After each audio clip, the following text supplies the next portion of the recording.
My sin was heavy, but chains break at the weight of your glory. I needed shelter, I was an orphan. Now you call me a citizen of heaven. When I was broken, you were my healing. Now your love is here and I'm breathing. I have a future, my eyes are open. 'Cause when you call my name, I ran out of that grave, out of the darkness, into your glorious day. You called my name, and I ran out of that grave, out of the darkness, into your glorious day.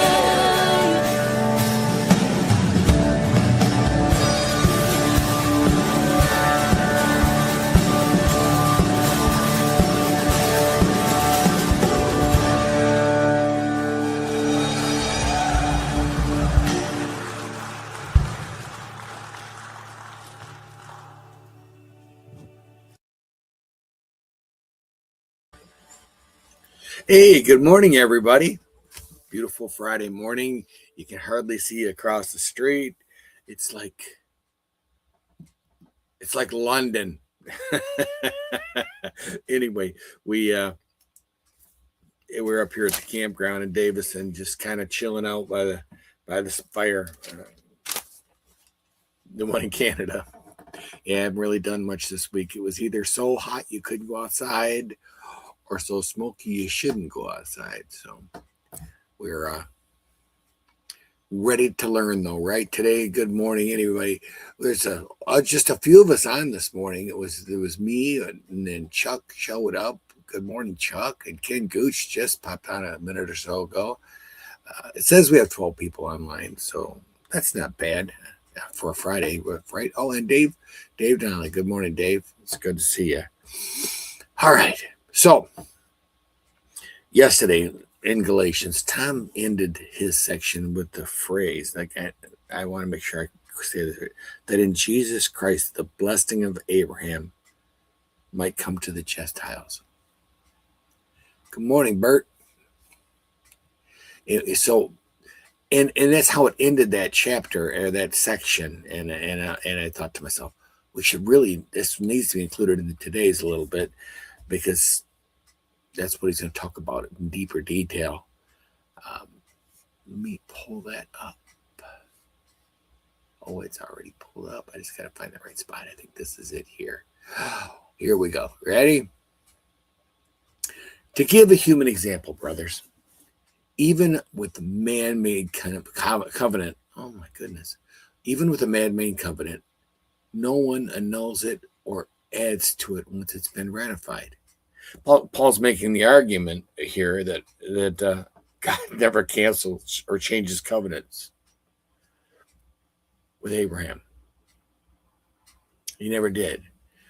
Now the promises were made to Abraham and his offspring. It does not say, and to offsprings, referring to many, but referring to one, and that your offspring, who is Christ.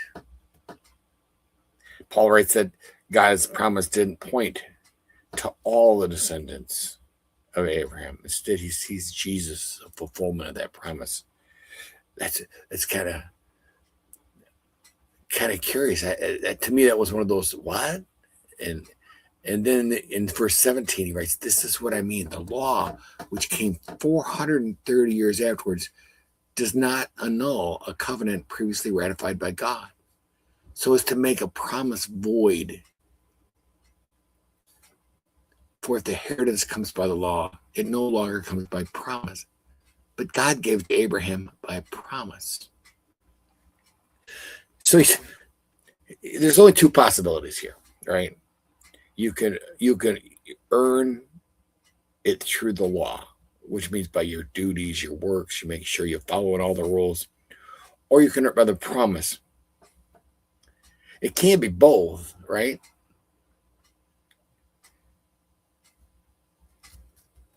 And I look back at Abraham, and I'm thinking, God never really asked Abraham to earn his reward. He said he'd earned it already. He said he was righteous, right? So why was the law written then, right? Let's go to verse 19. I think that might explain it. Why then the law? Wow, it's like I knew he was going to ask that. It was added because of transgressions until the offspring should come to whom the promise had been made. And it was put in place through angels by an intermediary. Oh, wow, there's a lot there. I mean, so it was added because of transgressions.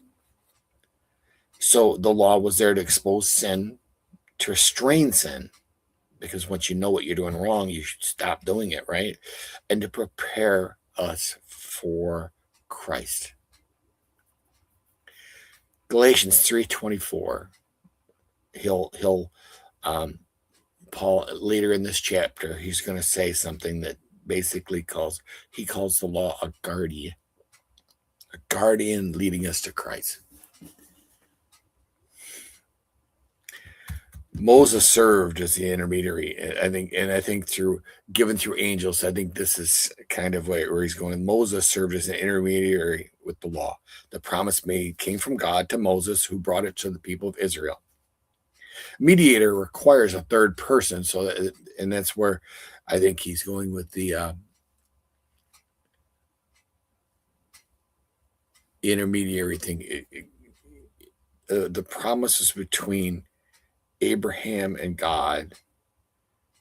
The mediator is like with God, it was between God and Israel, moderated by Moses. The key to God's promise, though, is Abraham depends entirely on God's faithfulness, not human obedience. The promise is so much greater, right? Is the law put in place through angels, not by an intermediary? Now an intermediary implies more than one. That's where he's talking about the more than one. God is one. All right, so anyway. What can we pull from these verses today?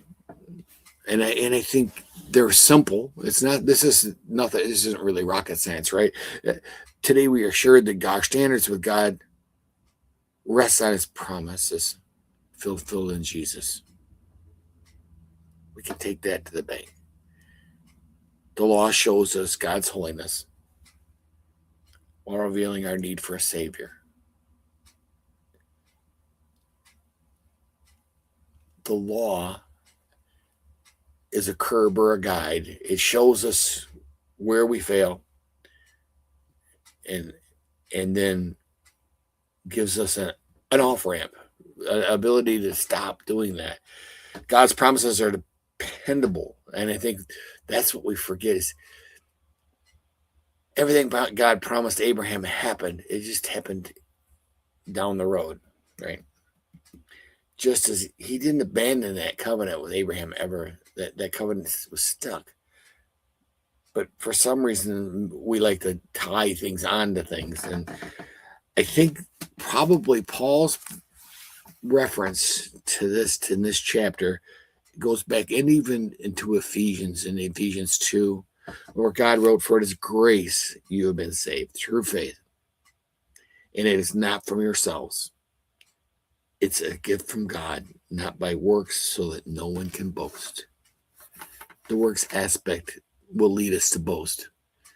Churches, you've seen it. We've all seen it in churches where there's people that walk around thinking they've already got it figured out and they know what's going on, or judging others because it's easier to judge others than yourself sometimes. And